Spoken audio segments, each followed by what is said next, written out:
పశ్చిమ గోదావరి జిల్లా పాలకొల్లులో కార్తీక మాసం సందర్భంగా పంచారామ క్షేత్రాల్లో ఒకటైన శ్రీ క్షీర రామలింగేశ్వర స్వామి దేవస్థానాన్ని పంచారామ యాత్రికుల సౌకర్యార్థం సిద్ధం చేశారు. ఈ నేపథ్యంలో ఆలయ సిబ్బంది అన్ని ఏర్పాట్లను పూర్తి చేశారు. భక్తుల సౌకర్యార్థం అన్ని ఏర్పాట్లు పూర్తి చేస్తామని, పారిశుద్ధ్య, పార్కింగ్ వంటి మౌలిక సదుపాయాలన్నీ, చంటి పిల్లలకు పాలు, పెద్దవారికి భోజనాలు ఏర్పాటు చేసినట్లు ఆలయ చైర్మన్ మీసాల రామచంద్రారావు తెలిపారు.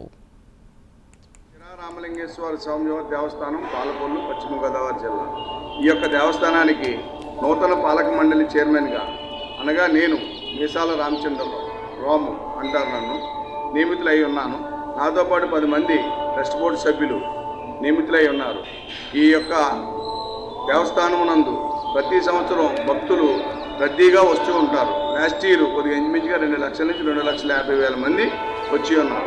ఈ సంవత్సరం కొద్దిగా ఇంచుమించుగా 4 లక్షల మంది వస్తారని చెప్పేసి వారి యొక్క అవసరార్థం, ప్రతి ఒక్కరికి సౌకర్యార్థం మేము భారీ గేట్లు వచ్చినటువంటి భక్తులందరికీ కూడా, పిల్లలకి పెద్దలకి కార్తీక మాసం నెల రోజులు కూడా లైన్లో పాలు, వాటరు వగేరా అన్నీ కూడా సౌకర్యాలు ఏర్పాటు చేయడం జరిగింది. అలాగే దూర ప్రాంత భక్తులకు అందరికీ కూడా భోజనాలు ఏర్పాటు కూడా చేయడం జరిగింది. ఎంతమంది వచ్చినా సరే ప్రతిరోజు నిత్యాన్నదాన కార్యక్రమం మన పాలకొల్లు శాసనసభ్యులు డాక్టర్ నిమ్మల రామానాయుడు గారి యొక్క ఆధ్వర్యంలో నిత్యాన్నదాన కార్యక్రమం చేస్తున్నాము.